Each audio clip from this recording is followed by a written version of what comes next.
So, good morning po sa ating mga kaibigan, mga viewers, subscribers. Isang mapagpalang umaga po sa ating lahat. So, malungkot yung pangyayari na naganap sa ating dating Pangulong Duterte na sad to say na kidnapping bang matatawag o pagkuha ba ng ICC sa kanya dito. Kasi balita ko po yung nung March 11 naganap o natatak sa kasaysayan ng Pilipinas ang pagdukot nga ba o pag-turnover ng PBBM sa baluarte ng ICC ang ating dating Pangulong Duterte. So, without further ado, panoorin po natin yung video. Pahayag po ito ng abogado ni dating Pangulong Duterte sa harapan ng council. Na ito naging pahayag niya. Panoorin po natin. Saglit lang po ito, no? Ito yung pinaka summary ho ng pre-trial ng ating Pangulo. Naganap po kagabi 9 o'clock ata yun. So, nagpahayag po siya na panoorin po natin. 2 days ago, the whole world has witnessed the degrading fashion in which a former president of a sovereign country was bundled into a private aircraft and summarily transported to The Hague. To us lawyers, this would be called an extrajudicial rendition. To the less legally inclined, it was a pure and simple kidnapping.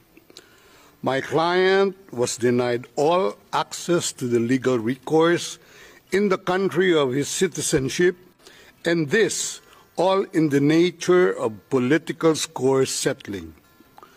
Two troubled entities struck an unlikely alliance, an incumbent president who wished to neutralize and choke the legacy of my client and his daughter on the other hand, and a troubled legal institution subject to delegitimization and desperate for a price cuts and a legal show today on the other hand. With this in mind, it is not surprising that my client was abducted from his country.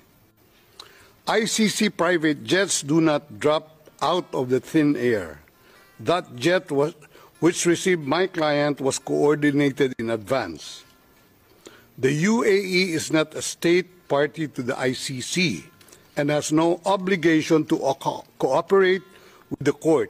Yet my client sat in transit in that country for more than 5 hours. I invite the registry's representative to present today in court to explain to the judges exactly how they believe this transfer was anything other than a gross abuse of process. Given the precipitous arrival of my client, an elderly man with debilitating medical issues, hard of hearing and poor of sight, he was taken to a hospital for observation. Only this morning have I met him for the first time with less than an hour to discuss legal issues. I have not been able to present him with a hard copy of the arrest warrant because we were not supplied with such. I have not even been able to explain to him what the prosecution requested when seeking the issuance of the arrest warrant. This is because the chamber only established a redacted version of the prosecution request last night. Other than to identify himself, my client is not able to contribute anything to this hearing. Most importantly, he is not able even to tell you that he has been informed of the charges as contained in the arrest warrant for a reason more pertinent to which I alluded in my written request to this honorable pre-trial chamber this morning, and which is confidential in nature. Accordingly, I repeat my respectful request, which was rejected this morning, to postpone the substantive aspect of this hearing to the next week, when I will have the opportunity to sit with my client and to explain to him what a confirmation hearing is and what the disclosure is and how the prosecution alleges that he committed crimes.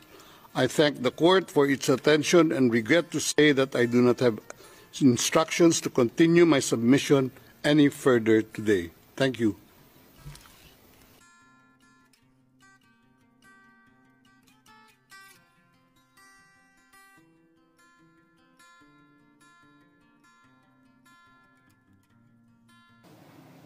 So yun mga kaibigan, no, nagpahayag ang abogado na yung pinaka-take note ko po dito is walang kaalam-alam ang kanyang kliyente, sabi ng abogado niya, na nung araw na kanyang paglapag dun sa airport nung March 11 ng umaga, so totally hinapon na si dating Pangulong Duterte doon sa Villamor Air Base, maghapon na siya doon, and then nung gabi, I think mga 11, lumipad siya patungong sa stopover bago pumunta sa The Hague. Yung Hague po, yun po yung isang lugar sa Netherlands, kumbaga ba sa Pilipinas,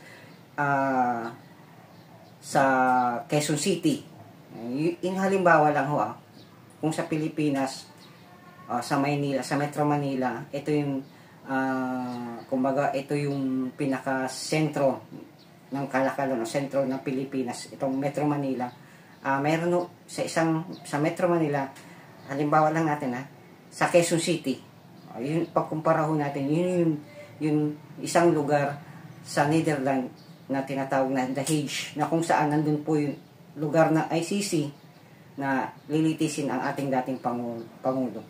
Ngayon po, nagbigay at sinabi ng abogado ng dating Pangulo na simple kidnapping ang naganap sa pahayag ng abogado ni dating Pangulo, na simple kidnapping. So, ito po yung pagkapahayag ng abogado ni dating Pangulo sa ICC mismo, sa ICC court mismo sa Netherlands. Ngayon po, tabayanan ho natin kung ano po yung susunod na mangyayari. So we hope for the best na sana ipagpasa Diyos natin lahat. Wala naman imposible sa Diyos. So at syempre nandun na rin yung sa side nung na biktima,